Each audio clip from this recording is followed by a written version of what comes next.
which is all about what we can term transformative philosophy.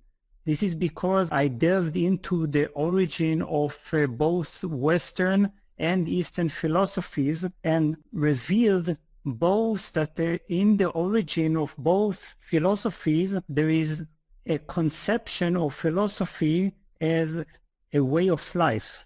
A philosophy was deeply related or inseparable from the search for happiness. Before we get started, I have a quick favor. I've been self-funding the Finding Genius podcast for 5 years now. I've done over 3,000 episodes. And as you can see on YouTube, we're up over 1 million views on the channel, which is fantastic. The next thing I really want to push on is to get up to 10,000 subscribers, because once we do, we'll be able to put a donate button and we'll be able to solicit donations to help keep the podcast running and to also get the Finding Genius Foundation moving along. We have a big project studying anxiety, depression, and PTSD and working on a product to help people overcome these problems, because I've seen them explode recently after the last 2 years of the whole virus situation. So if you would, please subscribe to the podcast. That would help us tremendously. Give us a thumbs up and check in the description for Buy Me a Coffee. It's about $5. If you could buy me a coffee, I'd really appreciate it. It would help keep the channel going, and I love coffee. Thank you.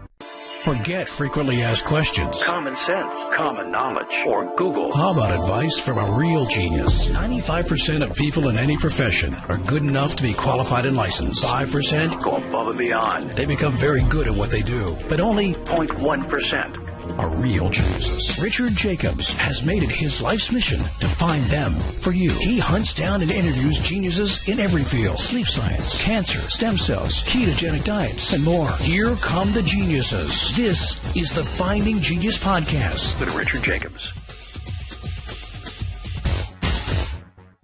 Hello, this is Richard Jacobs with the Finding Genius Podcast. I have Shai Tubali. He's an author. He's a happiness history expert. We're going to talk about Cosmos and Camus, Llewellyn's complete book of meditation. So Shai is a happiness history expert, which is very unusual, but very interesting. So Shai, welcome, and we'll talk about your background and your current work. How you doing? Thank you. Thank you for inviting me, Richard. I'm delighted to be here. Okay, well, tell me a bit about your background. How did you become a happiness history expert? Well, I would say that since 1998, I am a researcher of human consciousness, and I do it both objectively as an academic philosopher and subjectively as a meditation practitioner and student of Eastern philosophy and practice. And the term happiness history expert derives from my PhD thesis, which is all about what we can term transformative philosophy. This is because I delved into the origin of both Western and Eastern philosophies and revealed both that in the origin of both philosophies, there is a conception of philosophy as a way of life. A philosophy was deeply related or inseparable from the search for happiness. So when we understand philosophy as a search for happiness, we also realize that both ancient Western philosophy and Eastern philosophy, they pretty much told us or revealed similar things about what happiness entails and how we can realize it. Okay, so what are some examples in history of how happiness has been talked about and described? Well, of course, let's say we can return to, first of all, Greek philosophy, where we often think about Socrates and Plato, for instance, as logicians, philosophers who thought rationally. But really, when we begin to inquire into what Socrates had to offer and what Plato had to offer, we discover that they were mainly interested in how to liberate the soul from the shackles of the body, of the physical body, the earthly dimension. So what they actually showed us is how we can liberate ourselves through the power of our own consciousness, the power of our own mind, In their way, of course, it was self-inquiry, investigation, what they called self-knowledge. And they also told us that happiness is all about returning to our original state. This means that we are essentially already happy, but we are not in touch with it. So for that, we only need to remove layers of illusion, layers of attachment, and we don't need to invent the state of happiness. We don't need to achieve it. We rather need to return to it. Okay. So what are some ways to do that? What are some suggestions on how to, reduce things in your life so you're able to be happy? Well, that depends. If you're asking Socrates, for instance, one of the ways to be happy is to begin to hold questions and to inquire, which means to begin to acquire some kind of self-knowledge, to question our own beliefs, the way our mind has become entangled in its own illusions, and to return to a state that Socrates considered the state of not knowing, which means bringing the mind to a pure state. Now, of course, when Socrates and Plato talked about this kind of return to our original state, they never discussed meditation. So I think that here the Eastern philosophy and practice, they come to help us by offering to us a practical way to return to our original state of happiness. Through meditation, or what way? What's the practical way? Well, if we're talking about Eastern philosophy and practice, yes, this would be meditation and self-inquiry.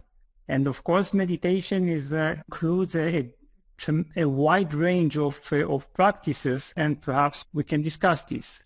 Yeah, well, sure. Let's go into how to find your happiness, how to meditate, and how to uncover it in your life. Yes. Well, again, there are many different ways to meditate. If we are returning, for instance, to the Buddha 2,500 years ago, he began by recommending one of the most basic ways of what he termed mindfulness, which was mindfulness of breathing.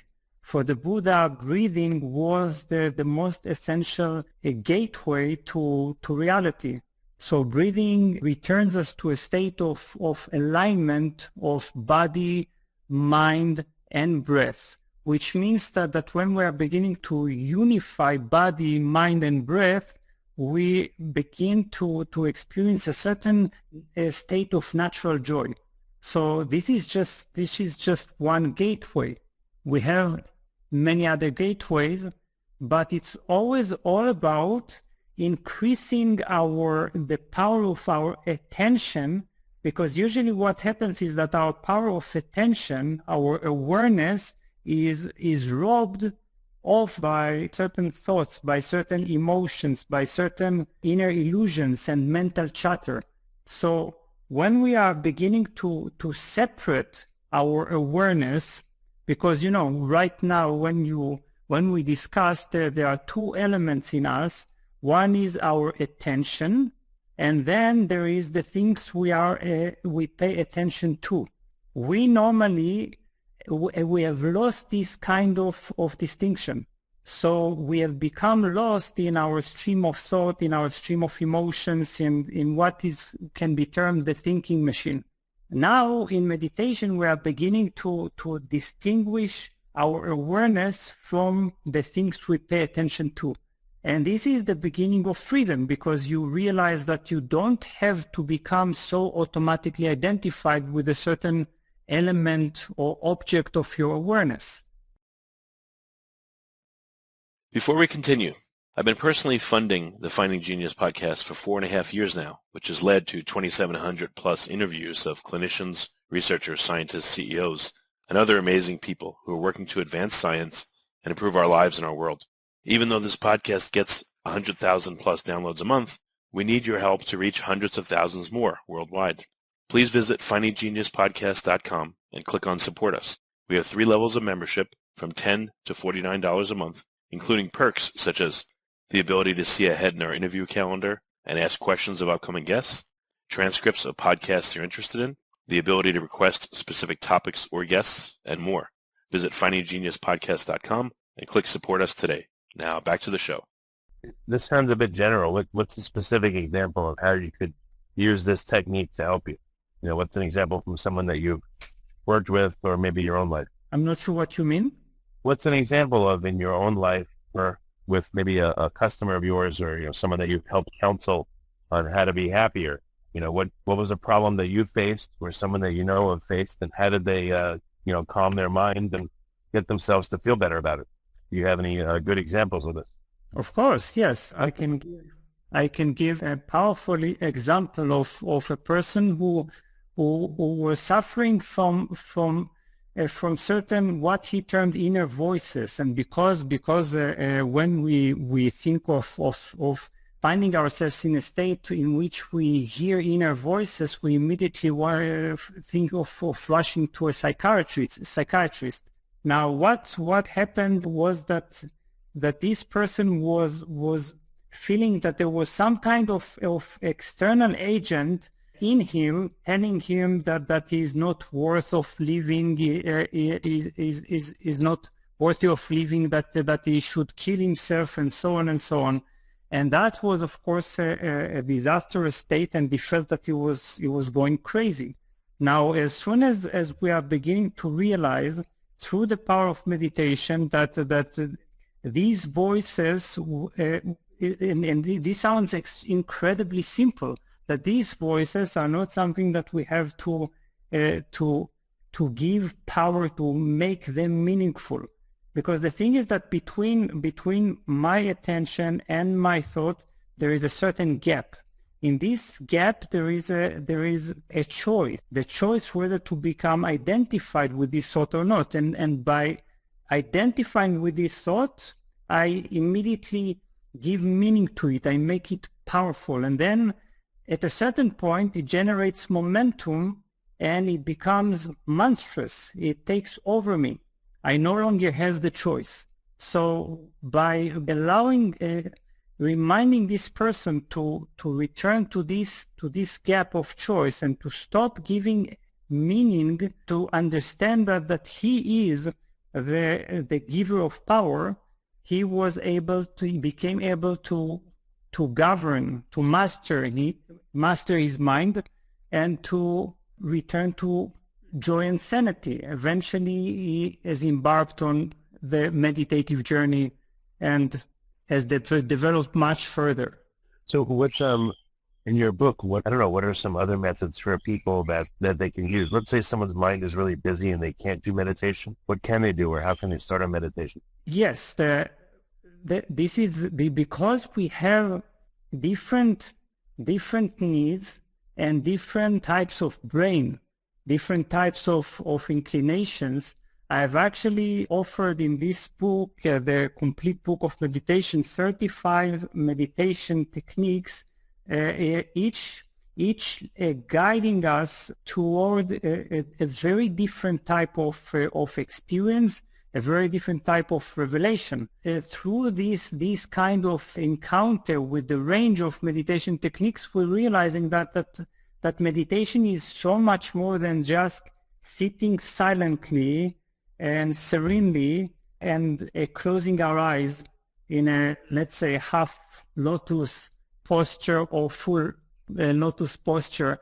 We can actually meditate by walking. We can meditate by dancing. We can go through cathartic breathing, and we can even pray.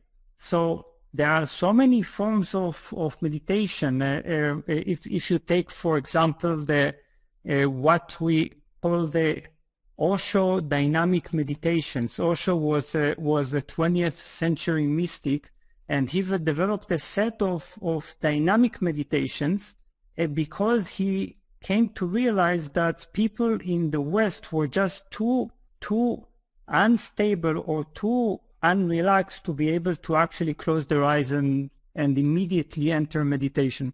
So in these dynamic meditations, you begin to dance or to shake your body or to even cry or to laugh intensely until you're bringing yourself to a state of effortless silence, effortless witnessing, which means that you are separating your awareness from your body and beginning to be able to watch yourself as if from the outside. You have a certain non-attached perspective on yourself. How long does this normally take for people to do? Is it a very difficult process for people who have busy minds? That's a very good question, because the beautiful thing, and this is what recent research has shown us, that actually even 5 minutes of meditation on a daily basis could be enough to increase our emotional ability to cope, and also significantly reduce our stress level.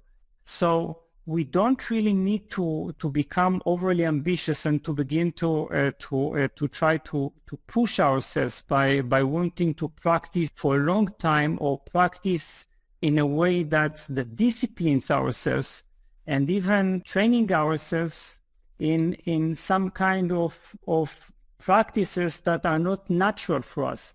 We can actually begin by adding these brief interventions into our daily life. Just 5 minutes of meditation are enough to begin to change the atmosphere of the day. They begin to permeate the day with silence, with relaxation. Okay, I understand. So, so the environment is critical in order to be able to meditate. No one's going to be able to meditate in the busy environment, or people that have problems to begin with.